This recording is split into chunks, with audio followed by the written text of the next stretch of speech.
dengarkan, pahami, tentunya untuk menjadi bekal dalam kehidupan kita di dunia ini. Jadi kata beliau di hadits ke-31, An Sahal ibnu Sa'ad As-Sa'idi, qala ja'a rajulun ilan nabi sallallahu alaihi wa alihi wasallam faqala ya Rasulullah dullani ala amalin idza amiltuhu ahabbani Allah wa ahabbani an-nas. Faqala uzhud fid dunya yuhibbakallah wazhud fima aidin nas yuhibbakan nas. Hadithun hasan rawahu Ibnu Majah wa ghairuhu bi asanida hasanah. Hadits ini hasan, diriwayatkan oleh Imam Ibnu Majah dan selainnya dengan sanad yang hasan.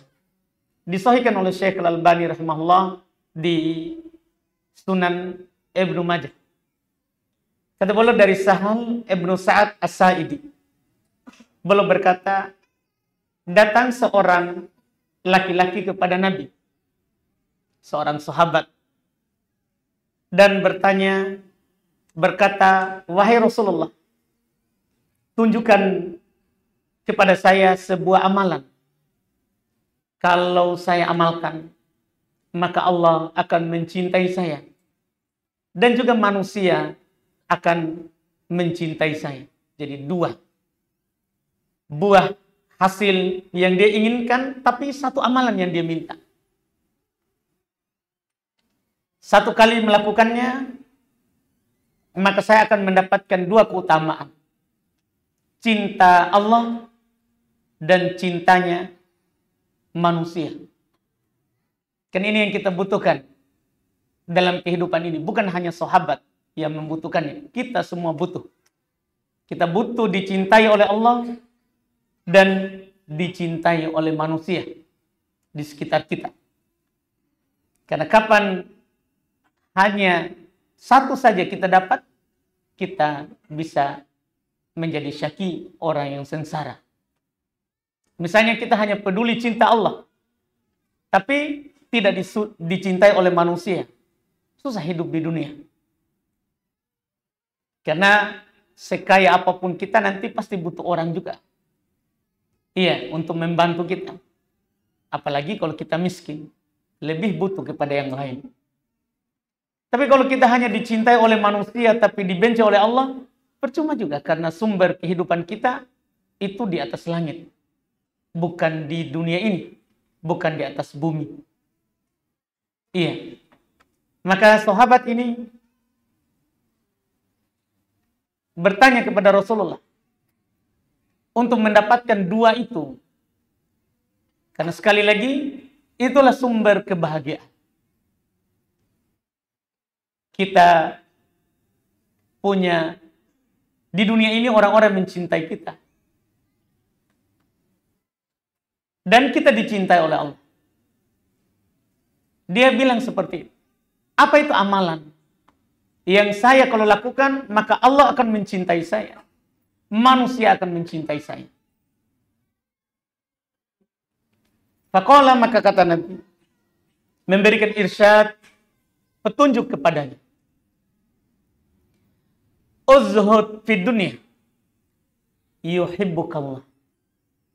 Wadhud fima aidin nas yuhibbakan nas. Kamu zuhudlah dalam kehidupan dunia ini, maka pasti Allah mencintaimu. Dan zuhudlah terhadap apa yang ada di tangan manusia, maka manusia akan mencintaimu. Ini ringan kalau kita hanya sekedar dengar atau pikirkan, tapi prakteknya itu susah. Merasa zuhud dengan dunia, maka Allah akan mencintaimu. Merasa zuhud dengan apa yang ada di tangannya orang, maka manusia, orang-orang akan mencintaimu. Sekarang sebelum kita bahas kenapa kita harus zuhud terhadap dunia, dan juga kenapa kita harus zuhud terhadap apa yang dimiliki oleh orang lain. Kita harus paham makna zuhud itu sendiri. Jangan sampai kita salah paham nanti makna zuhud. Karena sebagian orang kadang merasa zuhud itu adalah kita berpakaian yang kusut, robek-robek, tidak pakai pakaian yang baru, makan seadanya. Sekarang apa sebenarnya maksud dan makna dari zuhud itu sendiri? Maka tentunya kita untuk mengetahui makna zuhud harus juga kita kembali kepada keterangan Nabi kita Muhammad SAW, karena beliau yang menganjurkan kita untuk zuhud. Maka yang mengetahuinya juga apa itu zuhud, Nabi juga. Karena kalau kita tafsirkan dengan masing-masing dari diri kita, maka kita bisa keliru. Kita lihat ada hadits dari Abu Dar, riwayat Imam At-Tirmidzi dan Ibnu Majah. Kata Nabi SAW, az-zahadatu fid dunya laysat bitahrimil halal wala biidha'atil mal, walakin az-zahadatu fid dunya alla takuna bima fi yadaik aw tak mimma fi yadillah. Ini Masya Allah. Zuhud di kehidupan dunia ini bukan mengharamkan yang halal. Kan halal kita pakai pakaian yang bagus. Halal kita pakai mobil yang bagus. Halal kita makan makanan yang bagus. Kalau ada orang, saya zuhud, tidak mau saya pakai mobil. Motor yang kusut.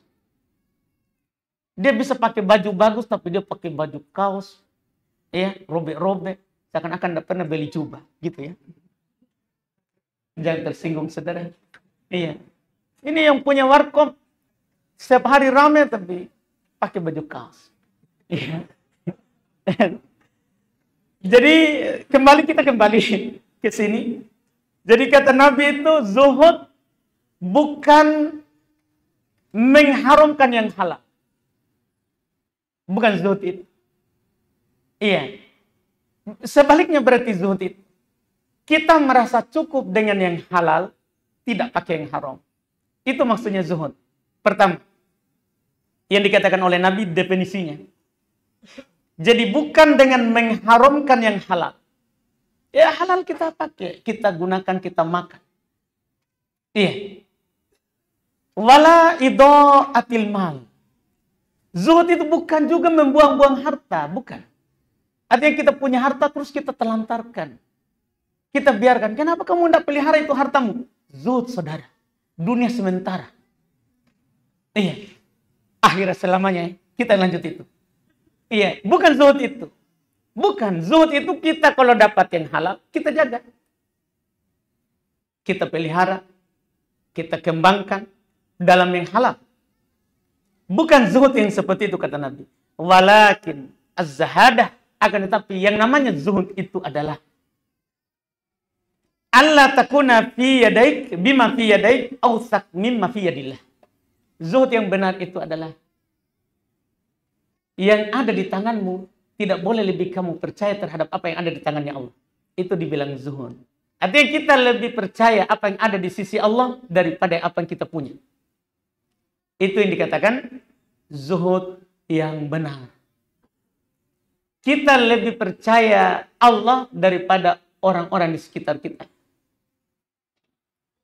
Daripada teman kita, bahkan daripada istri, anak, orang tua. Iya. Kita tidak boleh bersandar kepada kita sendiri. Tidak boleh bersandar kepada orang tua kita, istri kita, anak, apalagi keluarga, apalagi orang. Tidak boleh lebih bersandar kepada manusia daripada bersandar kepada Allah. Itu namanya zuhud yang benar. Ini kata Nabi. Ini riwayat Imam Tirmidzi dan Ibnu Majah. Ya, rahimahumullahu ta'ala. Ini makna zuhud.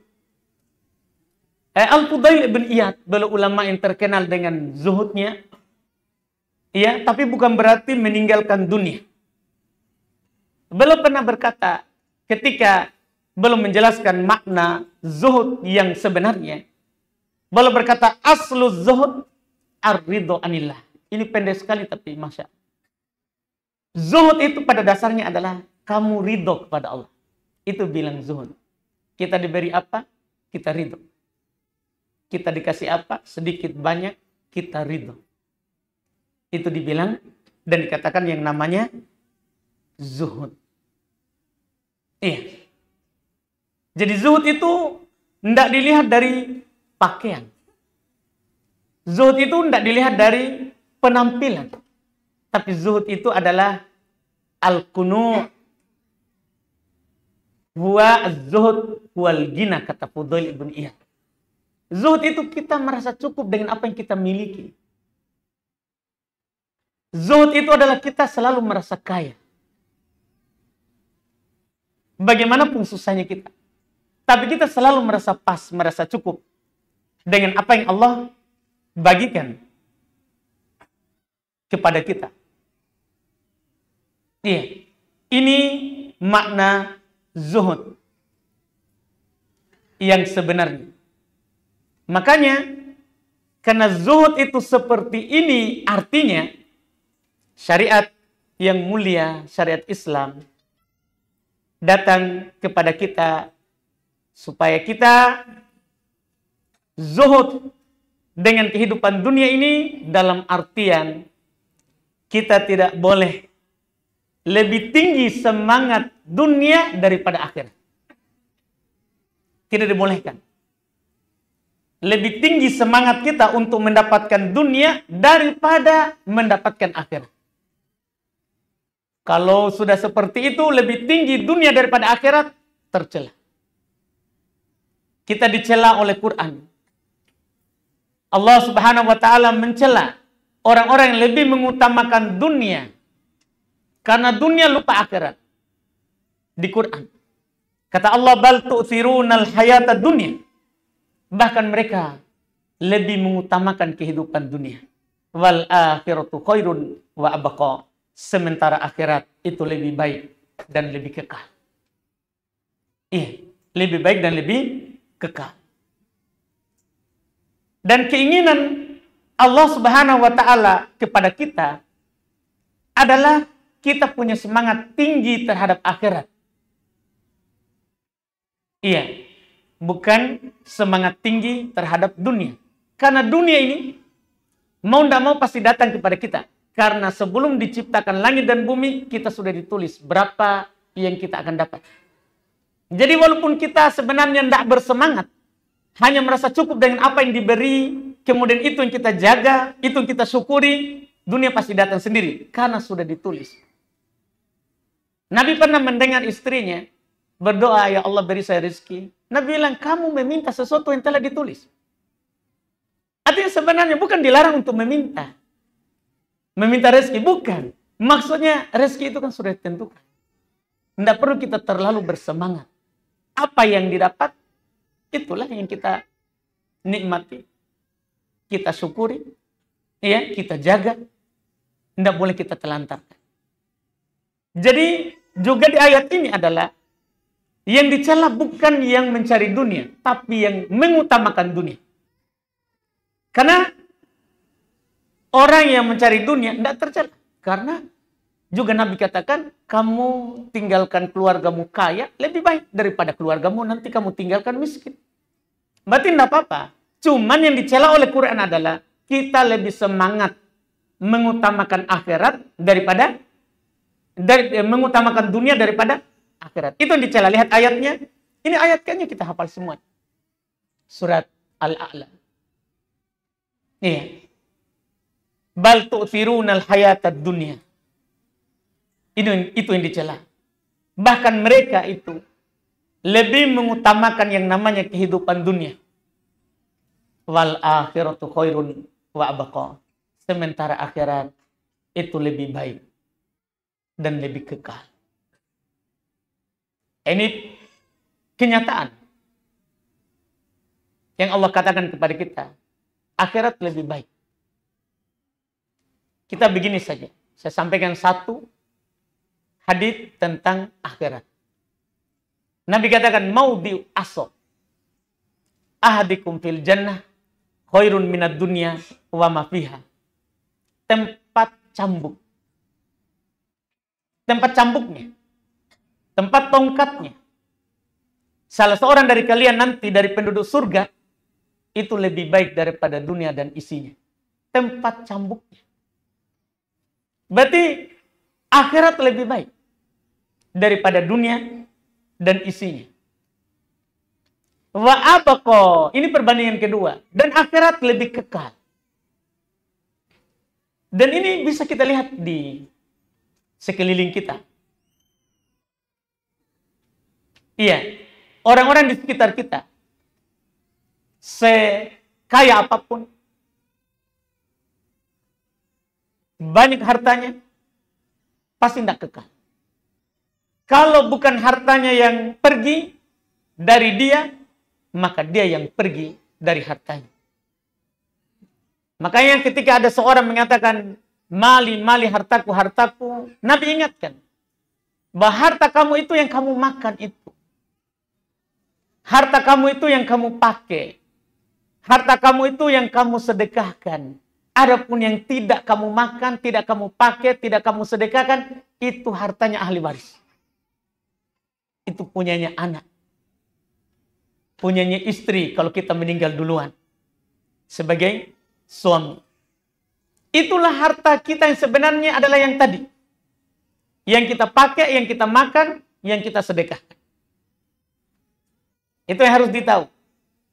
Ya, harus kita ketahui. Karena kita tidak mungkin kekal di kehidupan dunia ini.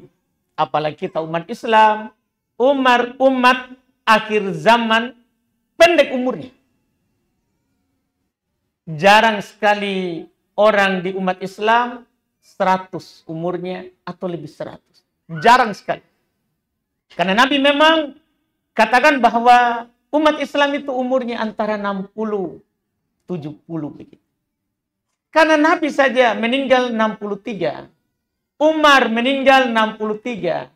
Ali meninggal 63. Utsman yang sedikit lebih panjang umurnya daripada ini orang-orang mulia. Belum meninggal 80 tahunan baru meninggal. 82 begitu. Iya. Jadi jarang melewati 70. Artinya, ya kalau kita hitung-hitung, kita, kalaupun kita punya banyak, pasti kita tinggal. Makanya, Nabi SAW sangat memberikan dorongan kepada para sahabat dan memperingatkan kepada para sahabat agar supaya mereka tidak bersemangat untuk dunia. Bukan dilarang. Sahabat banyak kaya. Sahabat banyak berdagang dan Nabi biarkan. Iya. Bahkan Nabi sendiri pedagang. Nabi sendiri pengembala kambing. Bekerja, berusaha. Tapi Nabi menunjukkan kepada para sahabat, itu dunia semangat bagaimanapun yang kita punya. Itu tidaklah ada bandingannya dengan akhirat. Saya sampaikan kepada kita 2 hadis ya terkait dengan dunia. Ada hadis riwayat Imam Muslim, ini hadis yang pertama. Ya. Kemudian yang kedua ada hadis riwayat Imam At-Tirmidzi, demikian pula Ibnu Majah. Jadi dalam riwayat Imam Muslim dinukil oleh Jabir, anna Nabi sallallahu alaihi wasallam marra bis-suq wan nasu kanafai. Bahwa Nabi sallallahu alaihi wasallam pernah melewati sebuah pasar. Orang-orang di sekelilingnya mengikutinya. samping kiri, kanan, belakangnya. Famarra bi jadyin asak mayyit. Maka Nabi di pasar itu kebetulan melewati sebuah bangkai anak kambing yang cacat telinganya, ia sudah mati. Bangkai anak kambing, cacat. Fatanawalahu, maka Nabi pun mengambilnya. Fa'aqada bi udhunih, Nabi pegang telinganya itu yang cacat. Jadi Nabi ambil, pegang, Nabi angkat.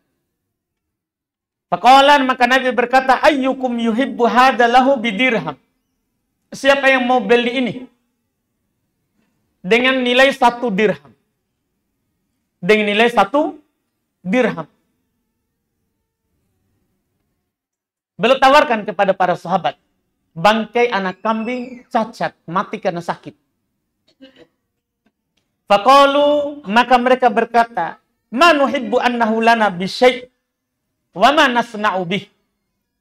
Kami tidak suka, tidak akan mau yang menukarnya dengan apapun. Apa yang kami perbuat dengan itu? Kami mau lakukan apa dengan anak kambing cacat, mati, bangkai? Mau di apa? Terus Nabi berkata, atuhibbuna annahu lakum? Apa kalian mau kalau gratis? Tadi kan 1 dirham.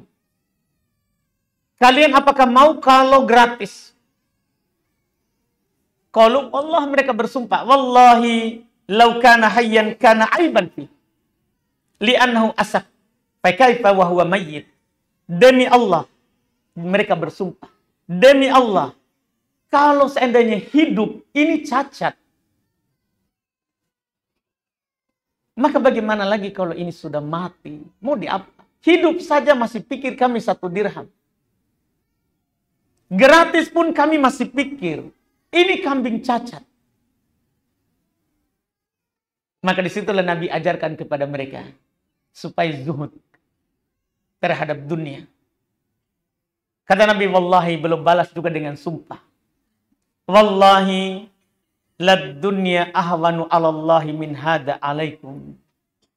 Demi Allah, sungguh dunia itu lebih hina di sisi Allah daripada ini bangkai kambing cacat. Jadi jauh sekali perbandingannya. Jadi dunia itu lebih hina daripada itu. Yang orang karenanya berkelahi, orang karenanya tidak saling ngomong. Gara-gara itu. Ini riwayat Muslim. Ada di riwayat Tirmidzi terkait dengan nilainya itu dunia. Dari Sahal ibn Sa'ad. Beliau nukil dari Nabi SAW, Nabi bersabda, "Lau kanatid dunya ta'dilu indallahi janaha ba'udatin ma saqa kafirun minha sarbatama." Seandainya, kata Nabi, dunia ini memiliki nilai, memiliki harga, walaupun seharga 1 sayap nyamuk lalat. Sayapnya lalat. Kalau kita tanya kepada orang, ada nggak yang mau beli lalat? Badannya. Nggak ada yang mau. Tapi siapa tahu ada nih di sini. Iya, yang mau beli lalat. Belum ada. Kalau ada, dia viral ya. Iya, belum ada lalat diperjualbelikan. Ini Nabi bilang, kalau seandainya itu dunia punya nilai 1 sayapnya lalat, masako kafirun minha syarbatama, maka tidak akan diberi minum orang kafir walaupun seteguk air. Ini harus kita pahami, orang kafir kaya. Banyak mobilnya, tidak pernah masuk masjid. Saya ini masuk masjid terus, tidak pernah ada mobil. Jadi harus kita sadar. Seandainya dunia itu dinilai dengan banyaknya yang dia punya, tidak dikasih dia minum apapun. Lebih baik Muslim, dikasih minum, kasih makan, dia sholat. Tapi karena dunia itu adalah tidak punya nilai, kaya dan miskin sama. Kafir dan beriman sama dikasih. Orang paling taat dan orang penjahat sama. Bahkan makin jahat, makin banyak. Kenapa? Karena bukan dunia itu. Ini bukan Nabi memberikan arahan supaya kita tidak kerja, tidak cari. Bukan. Ini supaya kita tidak semangat. Karena semangatnya kita bagaimanapun, tidak ada nilainya. Tidak ada nilainya. Makanya, kalau kita zuhud terhadap dunia, maka Allah akan mencintai kita. Nah, setelah itu, kalau kita zuhud terhadap dunia, terhadap apa yang teman kita punya, artinya kita tidak berteman karena uang. Kita tidak berteman karena, oh, Masya Allah. Iya, banyak uangnya, banyak ini. Bisa nembeng mobilnya. Iya, kita kenalan sama orang bukan karena hartanya. Iya. Bukan. Maka kita akan dicintai oleh orang. Banyak orang dibenci oleh orang karena begitu. Dia cinta sama orang karena uang. Karena uang. Karena apa yang dimiliki oleh orang itu. Makanya Allah Subhanahu wa ta'ala hanya mengatakan kepada kita, fabtagu indallahi rizqa. Namanya rezeki itu harapkanlah hanya kepada Allah. Karena dia yang akan memberikan kepada kita rezeki. Dan Allah telah ingatkan sebagai penutup di dalam, ada di surat Hud ayat 6, bahwa kita semua ini masing-masing dijamin rezekinya. Rezeki kita bukan di orang lain, tapi memang dari Allah. Kata Allah, wa ma min dabatin fil ardi illa 'alallahi rizquha. Tidak ada sesuatu apapun yang melata di bumi ini kecuali Allah yang menanggung rezekinya. Allah. Maka salah kalau kita ke orang supaya dapat rezeki. Iya, enggak. Harapkan rezeki itu kepada Allah. Ini di surah Hud. Di surat Ad-Dariyat, Allah telah katakan kepada kita, wa fis sama'i rizqukum. Rezeki kalian itu di langit. Jadi bahkan bukan di bumi, apalagi di manusia. Rezeki itu di langit. Maka kita harus meminta kepada yang memberikan rezeki itu. Iya, yaitu Allah Subhanahu wa ta'ala. Ini hadits yang ke-31, mudah-mudahan bermanfaat. Insyaallah kita lanjut lagi nanti hadits yang berikutnya. Alhamdulillah.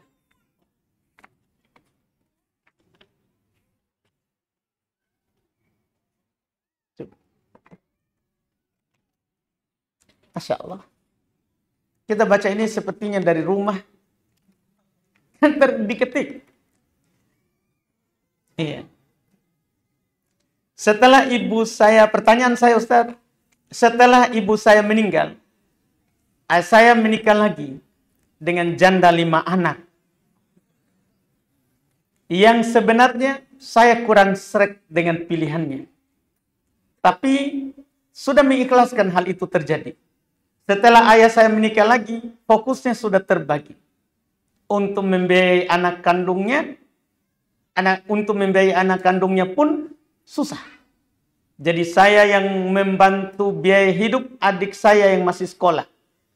Suatu waktu, ayah saya ingin meminjam uang kepada saya untuk usaha istri kedua. Istri keduanya tersebut. Tapi saya juga tidak banyak tabungan. Dan menolak meminjamkan ayah saya karena kurang suka juga dengan sikapnya setelah menikah lagi. Apakah saya berdosa, Ustaz? Masya Allah. Jadi hal yang pertama yang perlu kita pahami dalam masalah ayah menikah lagi atau tidak, kan ibu kita sekarang sudah meninggal. Sebenarnya memang pada hakikatnya kalau ibu kita meninggal, maka yang akan membiayai, yang mengarahkan supaya ayahnya menikah itu anak. Anak. Kalau ibunya meninggal, nikahkan ayahnya. Iya. Nikahkan ayahnya. Kalau kita melihat ayah kita butuh, kita yang tawarkan. Kita yang tawarkan. Nabi kita begitu dulu waktu meninggal. Istrinya, Khadijah, beliau hidup bersamanya 25 tahun, 26 tahun tanpa diduakan. Meninggal di tahun ke-10 setelah Nabi diangkat menjadi Nabi. Waktu itu meninggal, apalagi bersamaan juga beberapa hari sebelumnya meninggal pamannya Abu Thalib. Oh, beliau hidup ya seperti, ya tahulah orang yang hidup tiba-tiba ditinggal oleh istri yang selama ini dia bersama dengannya. Iya. Datanglah seorang yang kenal baik dengan beliau, seorang perempuan. Iya. Menawarkan, saya lihat hidup kamu ini sudah tidak jelas. Iya. Maka dia tawarkan dua orang perempuan. Waktu itu langsung, satu gadis, satu janda. Gadisnya itu Aisyah, waktu itu masih berumur 6 tahun. Jandanya itu adalah Saudah, istri pertamanya Nabi setelah meninggal istrinya itu. Iya, Saudah bintu Zam'ah. Waktu ditawarkan dua orang itu, kan tidak disebutkan namanya. Dia bilang, siapa itu? Ini dari keluarganya Nabi yang tawarkan. Dari keluarga perempuan. Siapa itu? Siapa gadis? Dan siapa janda? Maka dijelaskanlah, gadis itu anak dari, putri dari temanmu, Abu Bakar. Adapun janda itu Saudah. Dia sudah lama beriman terhadapmu, mengikutimu, padahal bapaknya masih kafir, saudaranya masih kafir. Tapi dia sudah beriman kepadamu, sudah lama. Maka dia bilang, dia terima begitu. Dia terima. Kan dia lihat, ya begitulah seharusnya kita teman, atau kita punya saudara, atau kita punya ayah, apalagi ayah, orang yang memang harus kita berbuat baik kepadanya. Dan ketika Nabi ditanya, siapakah orang yang paling berhak mendapatkan perbuatan baik? Nabi bilang ibumu. Karena masih hidup ibunya. 3 kali Nabi bilang begitu.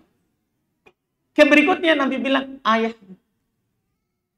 Maka kamu berbuat baik padanya, seharusnya kamu carikan istrinya.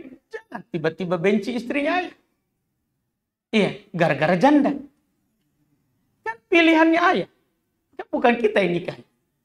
Iya, namanya ayah kita duda, ya dia pilihan janda. Masa pilih gadis? Nanti tidak mampu kuasai. Iya, kan begitu. Jadi kita harusnya ridho, kita harusnya mendukung, tidak boleh dibenci. Iya, tidak boleh dibenci. Ditambah lagi, sekarang terkait dengan pertanyaan ini, sebenarnya kita bertanya seperti ini tidak pantas. Bilang ada ayah mau pinjam uang, kita tidak kasih. Ini pernah ditanyakan kepada Asy-Shinqiti rahimahullahu ta'ala. Iya, pengarang kitab tafsir Adwa'ul Bayan, tafsir Quran dengan Quran. Dia ditanya bahwa ayahnya, ada seorang ayahnya datang meminta hartanya. Dia marah. Dia bilang, tidak pantas orang bertanya begitu. Tidak boleh kita bertanya seperti ini. Kita masih pikir bantu ayah. Gara-gara dia nikahi janda. Iya. Tidak boleh. Karena Nabi SAW bersabda, anta wa maluk li abik. Kamu dan harta yang kamu punya itu punya bapakmu. Kan kalau tidak ada bapak tak, kita bisa ada. Coba. Kan itu harus kita pahami. Ini yang Nabi sadarkan kita. Makanya para ulama kadang kalau ada yang bertanya begini, marah. Masa hal itu mau ditanyakan? Tapi kan kita kasih udur, mungkin tidak tahu. Mungkin belum tahu. Jadi, ayah kita itu punya hak untuk mengambil yang kita punya. Kita saja boleh diambil. Lihat Nabi Ismail. Ketika ayahnya diwahyukan oleh Allah dia dalam mimpi untuk menyembelihnya. Apa kata Ismail? If'al ma tu'mar. Lakukan apa yang disuruhkan. Sembelih saya. Setelah itu berhasil. Tidak jadi disembelih. Diganti dengan domba. Datang ayahnya. Datang ayahnya lagi. Ismail sudah menikah. Sudah menikah. Datang ayahnya berkunjung. Ketemu dengan istrinya. Tidak ada Ismail. Istrinya yang mengeluh. Ditanya oleh Ibrahim, gimana kehidupan kalian? Wah, kami susah. Dia jelaskan kami makan ini dan itu. Pokoknya keluh kesah istrinya. Kata Ibrahim kepada istrinya, kalau datang Ismail, kasih tahu untuk ganti daun pintunya. Untuk ganti daun pintunya. Dia kembali ke Palestina. Karena waktu itu Ibrahim tinggal di Palestina, Ismail di Mekah. Kembali dia. Tanpa ketemu dengan Ismail. Cuma dia berpesan. Istri cerita kan tidak tahu. Tadi ada orang tua datang. Apa dia bilang? Dia tanya kehidupan kita. Kamu ngomong apa? Saya ngomong apa adanya. Kita hidup susah. Karena di padang pasir. Kita hidup di Mekah. Terus apa dia pesan? Istrinya bilang, dia suruh ganti daun pintu. Iya, Nabi Ismail bilang, itu bapakku. Dia suruh saya ceraikan kamu. Sudah saya ceraikan kamu. Jadi bapaknya suruh cerai. Dia ceraikan. Itu sikap namanya. Akhirnya cerai. Nikah lagi. Nikah lagi. Berkunjung lagi bapak. Kadang lagi tidak ada Ismail. Tanyalah istrinya, gimana kehidupan kalian? Masya Allah, kami kehidupan bagus, kami makan daging, kami ini. Pokoknya dia tidak nampakkan kesusahannya di bab mertuanya. Tapi kan tidak tahu. Karena Nabi Ibrahim ini adalah cuman simpan ini Ismail sama ibunya dari kecil, setelah itu tidak kembali. Jadi tidak ada orang yang tahu kalau itu adalah bapaknya. Nanti ditahu itu saat bangun Ka'bah yang sudah roboh. Iya.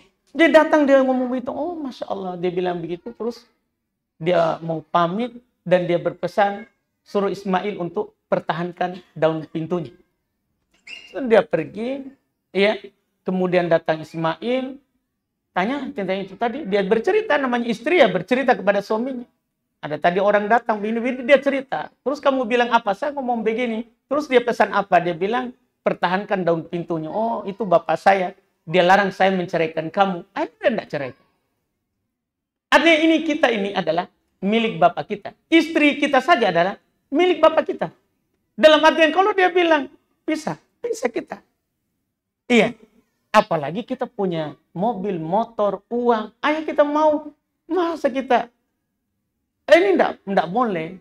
Enggak boleh. Jangan pikir karena dia menikahi janda. Pikir itu bapak. Pikir itu adalah bapak. Ini yang harus dipikirkan oleh penanya. Iya, karena bermasalah kalau kita tahan. Kalau kita bertanya apakah itu dosa, jelas dosa. Selama itu adalah dia minta yang mubah. Dan itu adalah haknya. Kita berdosa kalau tidak lakukan. Wallahualam. Di sini ada pertanyaan berikutnya. Saya sudah berniat puasa sunnah Ayyamul Bid selama 3 hari. Tapi di hari pertama saya tidak berpuasa karena telat bangun. Apakah saya masih bisa berpuasa di hari kedua dan ketiga? Bisa. Nanti tinggal kita tambah lagi setelahnya. Jadi kalau tadi kan berarti kan 13, 14, 15 misalnya kita berniat. Sudah 14, 15, 16. Kan itu masih Ayyamul Bid. Ayyamul Bid itu saat matahari itu kebanyakan malam dia terangi. Atau seluruh malam dia terangi. Iya, seluruh malam dia terangi itu yang 15. Kebanyakan malam dia terangi ya 14, 13 atau dari 12, 13, 14 atau 13, 14, 15 atau 14, 15, 16 itu masih terang seluruh malam. Ayyamul Bid. Wallahualam. Jadi masih boleh kita setelahnya. Bagaimana hukum memegang mushaf tanpa berwudu? Apakah harus berwudu dahulu? Para ulama perselisihkan tentang pegang mushaf. Mushaf maksudnya Quran ya, langsung. Quran langsung. Bukan terjemahan Al-Quran. Bukan Quran di HP. Bukan. Jadi para ulama perselisihkan. Ada mengatakan boleh. Tidak ada dalil yang jelas yang mengatakan tidak boleh pegang Quran kalau kita lagi dalam keadaan tidak wudhu. Tidak ada dalil jelas. Yang langsung menyatakan bahwa kalau kita dalam keadaan tidak berwudhu, tidak boleh pegang Quran. Sementara mayoritas ini sebagian ulama seperti orang-orang Dhahiriyah berpendapat seperti itu. Iya. Sebagian ulama lain lagi dalam hal ini adalah mayoritas ulama madhab mengatakan tidak boleh. Tidak boleh. Karena Allah Subhanahu wa taala berfirman la yamassuhu illal mutahharun tidak boleh menyentuh Quran kecuali yang suci. Yang suci. Dari hadat besar ataupun hadat kecil. Cuman mereka yang tadi itu membantah, itu kan malaikat. Karena konteks ayat itu tentang berbicara tentang malaikat di atas langit. Tidak ada menyentuh mushaf Quran di atas langit kecuali yang suci. Cuman mayoritas kenapa bisa berdalil dengan ayat ini? Karena mereka bilang, kalau di makhluk atas saja yang tidak pernah maksiat, tidak boleh sentuh kecuali suci. Ya tentunya makhluk bawah manusia lebih harus bersuci dulu. Kalau mau menyentuh langsung Quran. Dan pendapat ini adalah yang benar. Lebih hati-hati. Kalau kita mau sentuh mushaf langsung, maka kita pakai alas kalau tidak ada wudhu. Perempuan bisa pakai kaos tangan. Boleh menyentuhnya pakai kaos tangan. Atau kalau lagi tidak bisa ya pakai HP. Kan itu bukan Quran, yang kita pegang adalah HP. Kemudian kita baca di aplikasinya. Atau terjemah. Itu lebih aman. Wallahu a'lam.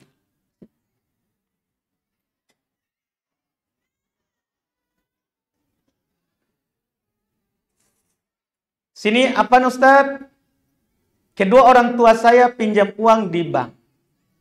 Sudah saya ingatkan kalau dosanya sangat besar. Tetapi orang tua saya tetap meminjam. Dengan alasan tidak ada keluarga yang meminjamkan. Jika tidak meminjam di bank, kata orang tua saya, mau makan pakai apa? Orang tua saya meminjam uang di bank, dipakai modal usaha. Apakah saya tetap berdosa Ustaz? Karena saya ikut menyaksikan orang tua saya meminjam uang di bank. Jadi sebenarnya dalam hal ini kalau kita sudah nasihati, itu sudah kita tidak dosa. Kita sudah tidak dosa. Jadi kapan memang sudah kita nasihati? Karena kita sudah mengingkari kemungkaran lebih tinggi ini. Karena mengingkari kemungkaran itu, kalau kita yakin bahwa itu salah, maka ada 3 tahap dalam mengingkarinya. Dalam hadits Abu Sa'id Al-Khudri, ingkari dengan tangan, tahan dia supaya tidak melakukan. Kalau bisa. Kalau tidak bisa dengan lisan, kita kasih tahu itu salah. Kalau tidak bisa, maka dengan hati kita cukup ingkari. Kita cukup ingkari. Ini kita sudah tahap kedua, bukan tahap terakhir. Iya, ini kita alhamdulillah bersyukur seperti itu. Jadi kalau kita bertanya berdosa atau tidak, tidak. Karena kita sudah mengingkarinya dengan lisan, bahkan lebih tinggi daripada hati. Karena kalau kita hanya mengingkari dalam hati, itu sudah dianggap kita tidak dosa. Yang dosa itu adalah kalau kita mendukung. Tahu itu dosa, terus iya bagus itu. Kasih-kasih juga sebagian. Nah itu yang masalah. Itu yang masalah. Jadi kalau kita bertanya, saya dosa atau tidak? Tidak. Tidak berdosa sama sekali.